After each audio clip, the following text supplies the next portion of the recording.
feel like sometimes life is really mental. Dude, that's actually a really good name for a podcast.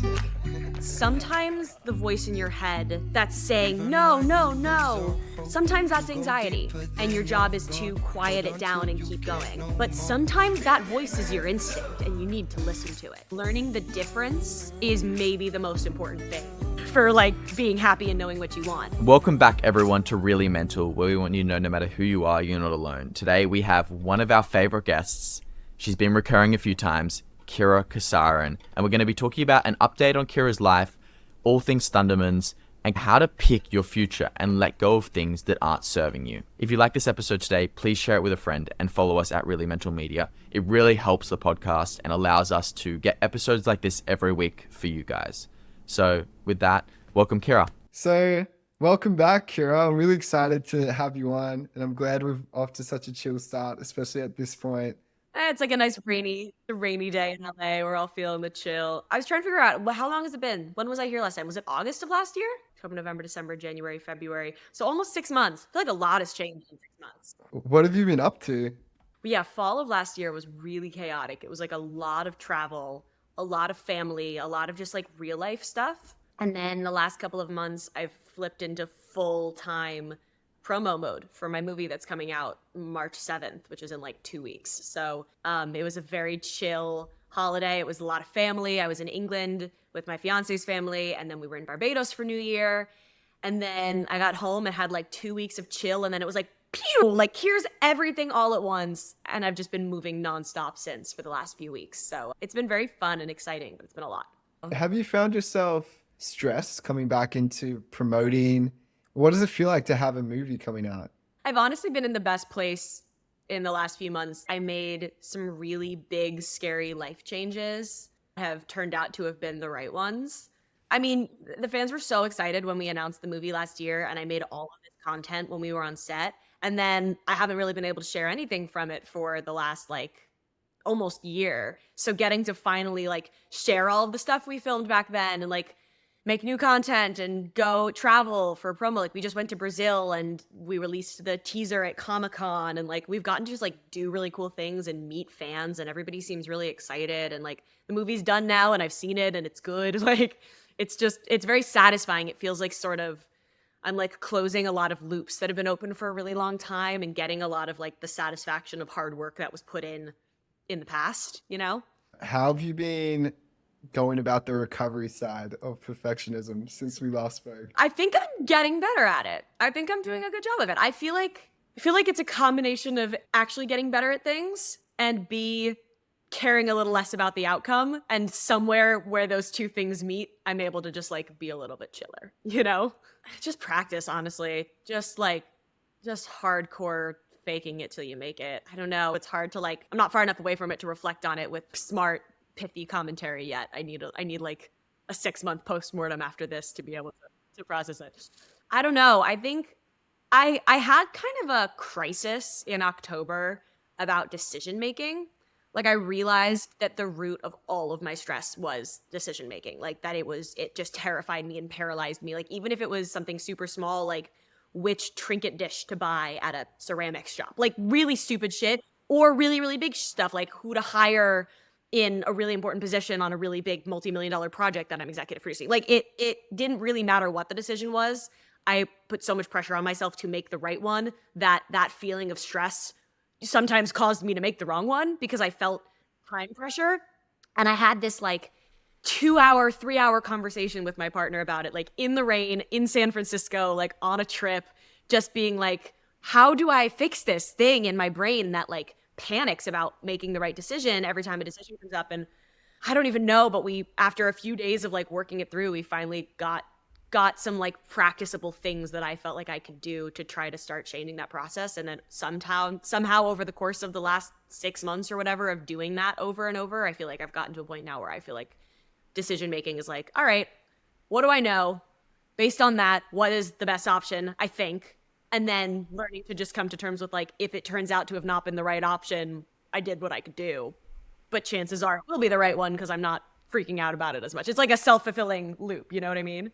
Yeah, 100%. And I felt that before too, this feeling of inaction and being stuck and paralyzed. And it's worse than making the wrong decision, I would say, at least to me. It felt worse. So, what do you feel like was the fear behind making a wrong decision?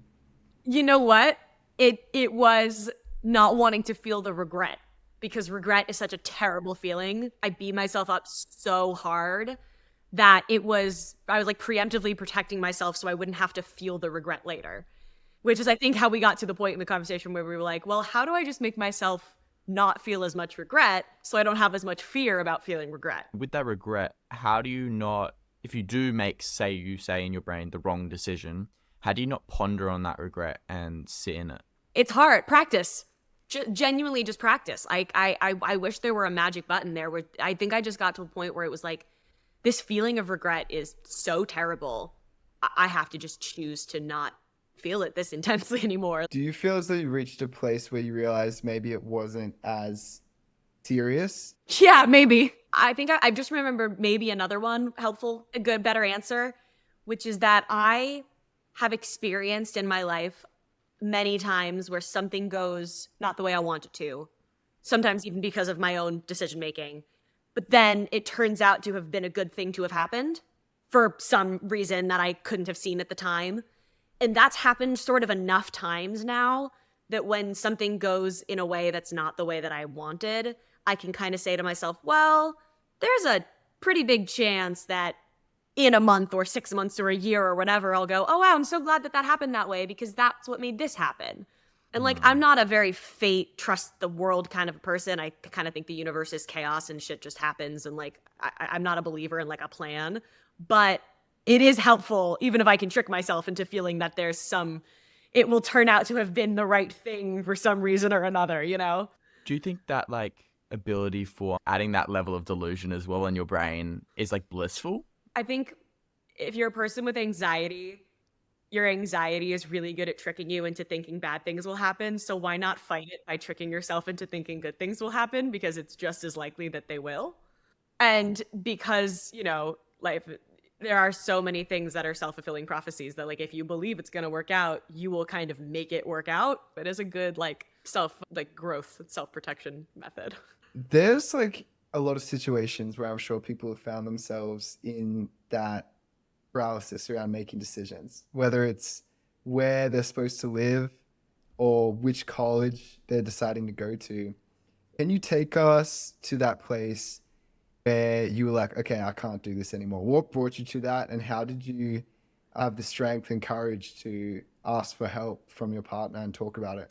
It was a series of several days where it was really small, inconsequential decisions that were making me feel really stressed. And I knew how silly that was. Like, I could feel it as it was happening, being like, this is not a decision that matters. And yet the weight of it is making me feel panicky, which is just not a good feeling. And I had done a thing that I've done many times in my life where I couldn't decide between two things. And because I felt the time pressure, I decided to pick both. And then later on was like, why did I do that? Now I spent too much money and I have these things and I don't need them. And I should have just had made a better decision in the past. Or like, I couldn't decide which outfit to wear to an event. And then I wore one and I hated the red carpet pictures and I should have worn my hair a different way. And like, I should have gotten a haircut in the Thundermans movie and my hair's too long and my face looks weird. Like, it was just like all of these little things that were just piling up over the course of like a 2-week period that I just finally, literally, I was like in a shop looking at these two bowls, trying to decide which one to buy as a souvenir. And I was like, this decision does not matter. And yet I feel like I'm deciding whether or not to push the button on a bomb. Like, this feels so, why? And I just kind of broke down crying because I was like, what's wrong with me? Like, why am I so unable to just like chill? And, luckily my partner was like, this is obviously about something deeper. Like, you're not sad about these bowls. Like, what's going on? Let's talk about this. And I was like, I just feel like there's something wrong with me. I think what I would want to ask, and it's totally up to you if you want to talk about it, you mentioned at the end just then that a lot of parts of your life have made you care a lot about a lot of things. Why do you think that is, and what parts of your life is that? Oh, I mean this with all the love in the world, but my dad, he's a perfectionist and he cares a lot about everything. And I was raised, I think, to just care a lot and always want to do my best at everything. I was also a really smart, precocious kid. I skipped a bunch of grades. I was always like praised for being good at things, you know? And I think that that can very easily set up a perfectionist mentality. Not to mention that I was like, you know, the star of a TV show from ages 14 onward that had 200 people relying on me to like do a great job all the time, which I loved. Like back then I didn't really feel that pressure too heavily, but I'm sure subconsciously it helped contribute to that, you know? Yeah, it's interesting as well because what struck me about our last conversation was how much you'd also surrendered, I guess, part of that attachment to success, to have success in other areas in your relationship with your partner. And so it's funny how these things can just come back up, right? You caught me at a really interesting time last year. I didn't really talk about it on our episode because I wasn't really ready to talk about it yet, but I had decided to step away from music. And now that I'm this many months away from it, like it was the best decision I ever made. Like it was so the right decision for me to make to turn music back into a hobby and find other jobs and other things that I'm passionate about that I enjoy a lot more. And I'm just in such a better place now with like I have hobbies that I enjoy, I have a job that I like, I have things that I want to do as a creative that I'm working towards that I feel like I can actually build towards now. Like taking that cloud of like holding on so tightly to something that I thought I wanted, even though I wasn't enjoying it anymore, and like letting that go and letting that cloud lift. It was like I was able to like see and breathe for the first time in my whole life. So it's really interesting to now be kind of on the other side of that terrifying. I mean, I turned down another label deal. Like that was a terrifying decision to make. Why do you think it was the best decision you've ever made, if you're willing to talk about it? I mean, well, like I just said, like because I feel like I was able to start like living my life for what I want now and what I want going forward rather than trying to pay off some decision that I made years earlier of what I thought I wanted to do. You know what I mean? Like everything I was doing was because I had decided a few years earlier, this is what I want to do. And so I was pushing and I was pushing and I was pushing and I wasn't enjoying it. And then I eventually was like, wait, why am I pushing to do this thing that I'm not enjoying? Because even if it does work and I am hugely successful, I'm still not probably going to be enjoying it. And then the stakes will be even higher. And like, I couldn't focus on anything else. I felt like all of my time had to be pushing towards that goal. Otherwise, it was all a waste of time. And now I'm like, I have so many beautiful hobbies that I love to do. I love like, I'm doing ceramics. I do crochet. I'm working as a content creator and finally learning how to like love making content that I'm proud of. And I'm getting a lot better at editing and like learning proper lighting and camera setups. And I'm developing a podcast and I'm developing a TV series and I'm promoting the Thundermans movie and working in social media marketing. Like I'm just like doing all of these things that I feel like I'm good at. And I feel like I have confidence for the first time in maybe my whole life, or at least since I was a little kid. Yeah, it's almost like a sunk cost fallacy of like Totally. you feel you have to keep going because of the amount of time you've invested previously, when it actually probably brought you to this place where you could realize all those things. So you've gained in the process. Yeah, that's a really tough decision. What do you feel like you took away from that decision that you would your life going forward? I mean, a big one is that it's like you said, the sunk cost fallacy is a fallacy. It's never too late to change directions. And when I stopped acting post Thundermans, post the original Thundermans, when I stopped acting to do music full time, it was a similar kind of fear. It was scary, but it was less scary because I knew I am stopping acting to spend all my time doing music. So it was like I knew what the trade was. Whereas this time around, I walked away from that having no idea what direction I was walking in and knowing that I couldn't figure out where I was going until I left where I was, which I've never done. And it was really scary, but I think it taught me to trust my gut. I think the biggest thing that I learned is that sometimes the voice in your head that's saying, no, no, no, sometimes that's anxiety. And your job is to quiet it down and keep going. But sometimes that voice is your instinct and you need to listen to it. And learning the difference is maybe the most important thing in the world for like being happy and knowing what you want. It's the first time that I ever heard a voice in my head screaming at me, you don't want this, you need to walk away, you don't want this. And instead of going, no, no, no, that's just fear of failure, that's just anxiety, going, oh, I don't want this. And also I had to let go of a lot of people pleasing because I was letting a lot of people down by making that decision. I was letting my manager down. I was letting the record label that I was going to sign on with down. You know, I was scared I was going to let my friends and family down who had supported me as a musician, and nobody was mad at me, which is like another great lesson of like, people aren't going to be mad at you. You're fine. Do what you got to do. Be kind, be respectful about it, but like, do what you got to do. You know, it was a nice lesson for the people pleaser in me too. During that time when you were letting go of music and making this big change, how did you process that, and how did you actually let go of something that was so big and connected in your life in the past?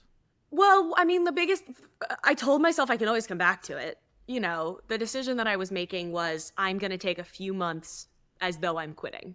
Like, I'm just going to take a few months off.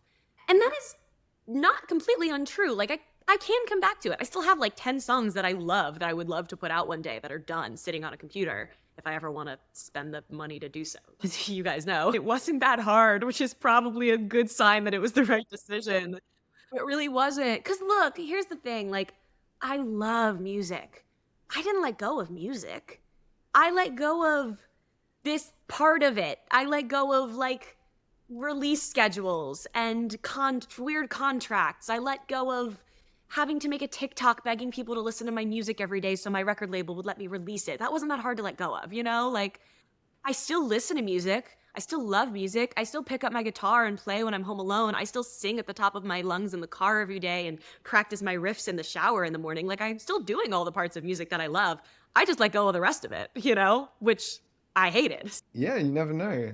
I feel like life's such a journey and it takes you on so many twists and turns. It's almost like you have to go through those times that you know what is right for you. Totally. I mean, the other thing with all of this is that what gave me the confidence to let go of that, even though I didn't know exactly what direction I was heading in, was that I had just done the Thundermans movie. And it was the first time I worked as a producer behind the scenes and got to be in that world as an adult. And it reminded me of what a passion I had for it.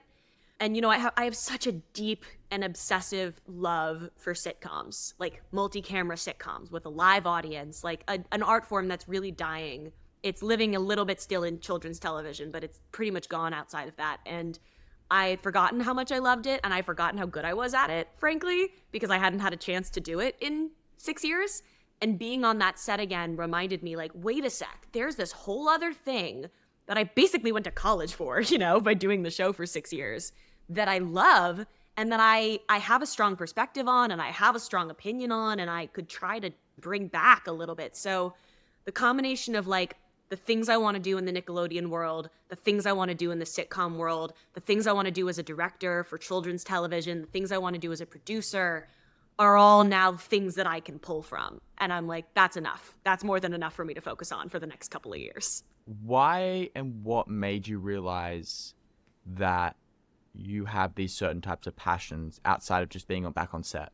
Well, I mean, that really was the big thing. I mean, I being in the role of executive producer was really scary. It was something that I thought I could do, but I was scared until I started doing it and just realized like, oh no, I do actually have the skills and the knowledge and the history and the experience to pull this off, which was just a big confidence builder, frankly. I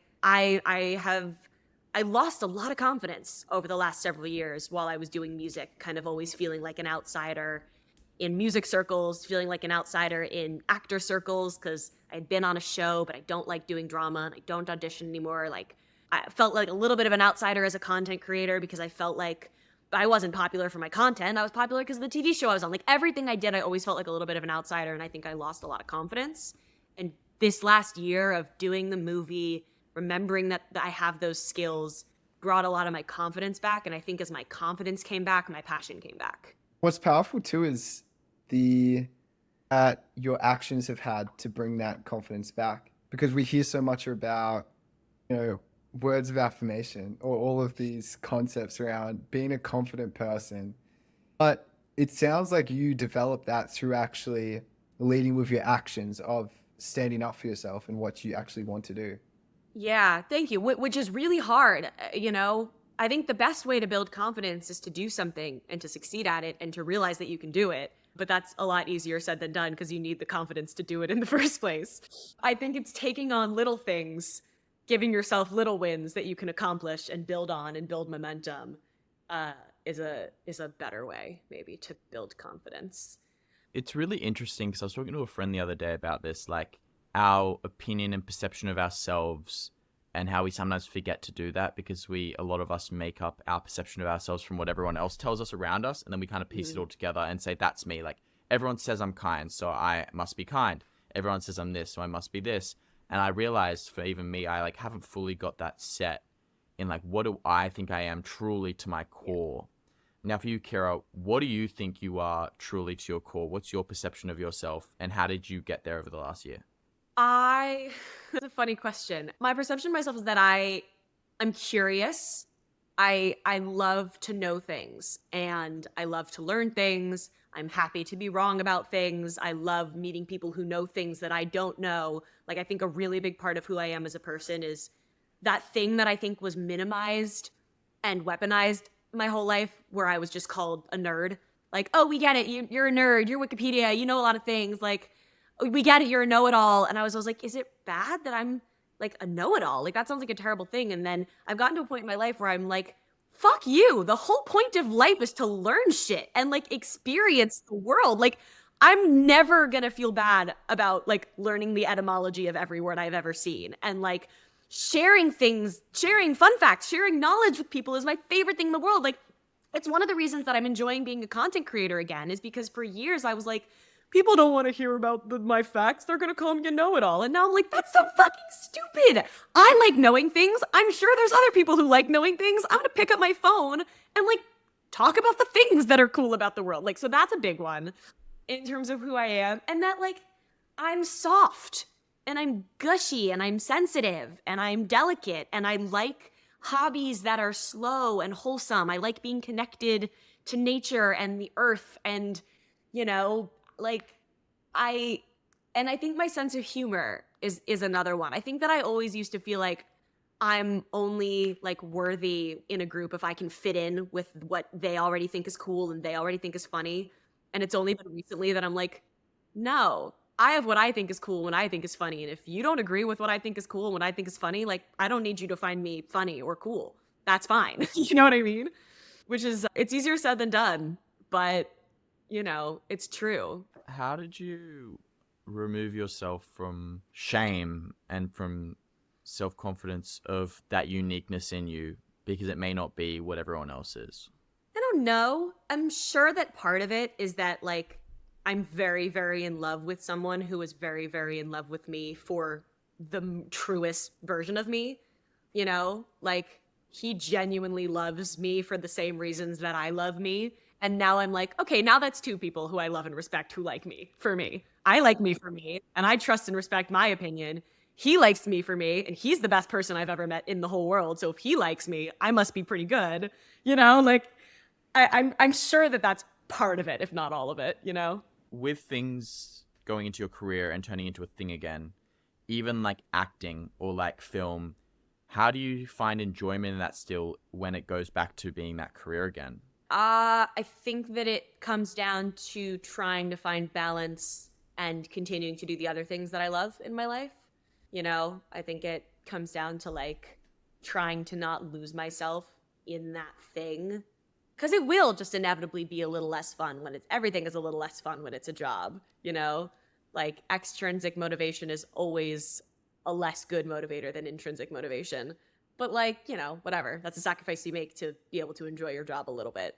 Like either you do what you love as a job and you love it a little less, or you do something you don't love as a job and you spend hours and hours of your life doing something you don't love and waiting for the weekend when you get to do the thing you do love. And like, there's really no right answer. You just have to choose which one is right for you. Decision making. There you go. Yeah. Look at it go. Just move forward. Full circle, baby. You spoke about there was something you spoke about a bit back, and you know we got into confidence, so I didn't want to stop the flow, but came to executive producing and having that initial fear of, you know, this is, I'm sure, uncomfortable. It's new ground. Share with us how you separate that feeling from feeling of, oh, this actually isn't meant for me? It's a great question. I think part of that particular decision was in part definitely thanks to my support system. Like that was just my dad, my partner, my like mentors, people who I trust and who have known me for a long time saying, "You're ready for this." And I felt like I trusted them and trusted myself enough to agree. Whereas I think when people would say to me about music, like, you can do this, you got this, the feeling wasn't, oh no, what if I can't? The feeling was, oh no, what if I don't want to? Which is different. Yeah. Okay. Yep. I think, So it's assessing yeah. that internal monologue almost when you get. Yeah. I don't know, man. It just, a lot of it just comes down to self knowledge and just like knowing how your brain works and just trying to figure out the difference based on like cause and effect of what's happened in your life, trying to figure out the difference of what voices should I be listening to. And also sometimes figuring out where those voices are coming from. Because I think a lot of us have voices in our head that we don't even realize were planted by someone else.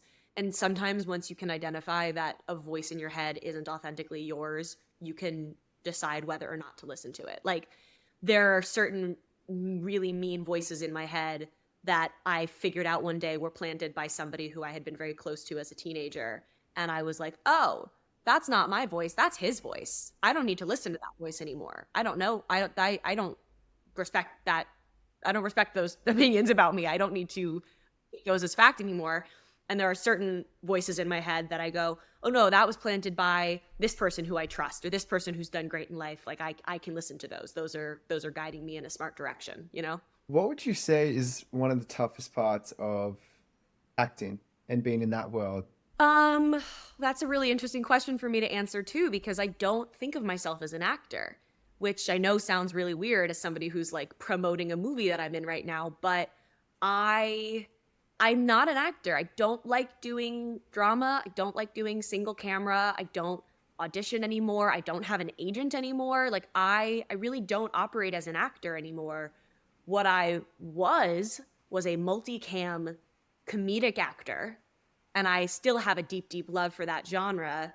And I had to stop being an actor because that genre didn't really exist anymore. And I was a kid. Now I'm an adult and I'm going to figure out how to bring the damn genre back because it's time that sitcom had a resurgence and I want to be the one to lead it. And that's like my driving force right now that I'm going to figure out how to do in the next 5, 10 years. So I don't know if qualified is the word, but like I don't feel like the person to tell you about being an actor right now, like a capital A actor. I can tell you, my experience with it. It's hard to be on camera. It's hard to see your face and feel judged and feel like the way you looked on one random morning is permanent.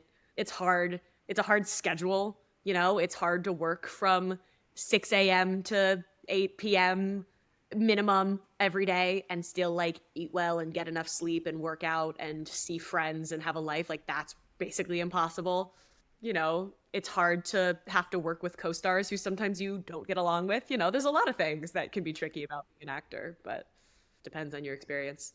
Where are you at now with your life and what you want to do when it comes to all these different facets and areas? I think it's like I just said, I am reignited in my passion for sitcom and for children's programming. And I'm really excited to see how this movie does and see if there's a way that I can keep moving forward, either in the Nickelodeon space or in the sitcom space, keep moving forward as a producer, work as a director. Those are all very high on my list. I'm also developing a series right now that I'm really excited about, a digital series. I'm trying to keep upping my game as a content creator and really shift from just picking up my phone and posting whatever to making thoughtful, considered content that I would enjoy as a viewer. Do you feel like part of that reignited purpose came from almost reconnecting with your younger self in your character with Thundermans?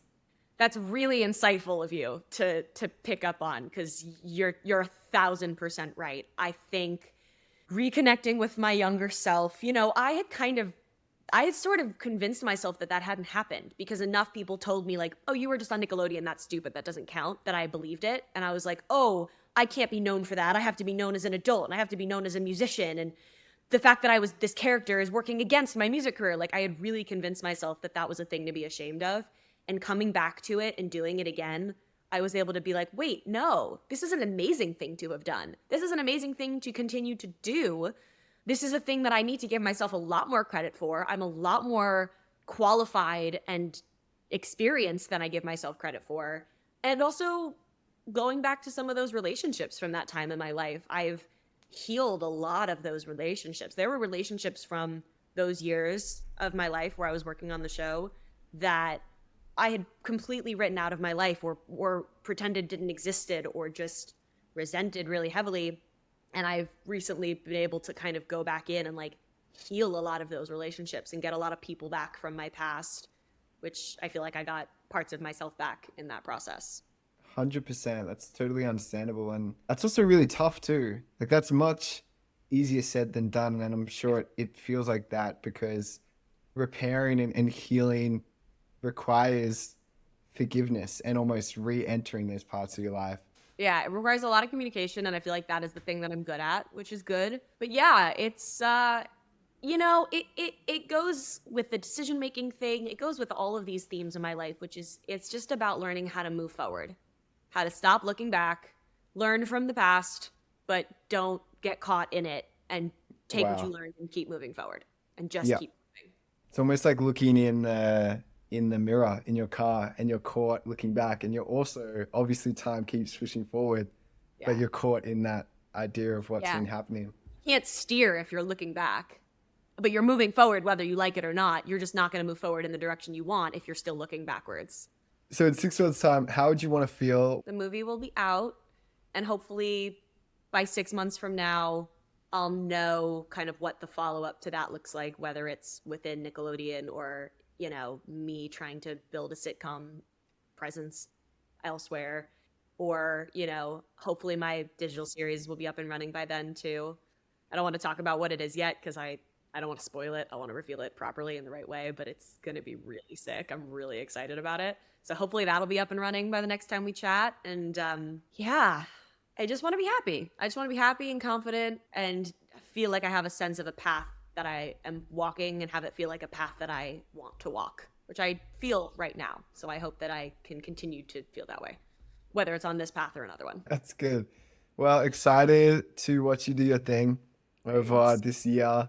We're excited to check out the movie. What would you say about it for people that are keen to check it out as well? I really wanted to make sure that the movie is everything that the fans loved about the original series, but bigger and better. And I think we accomplished that. It is a sitcom. It is silly. It is goofy. It will make you giggle. There's bad puns in it, but it is also epic and bigger budget and has really fun action sequences, and everybody came back, and seeing everybody all grown up is very special. And if you were a fan of the Thundermans, you will love this movie, and I'm really excited for you to see it. Awesome. Well, thank you for joining us again. Thank you guys for having me.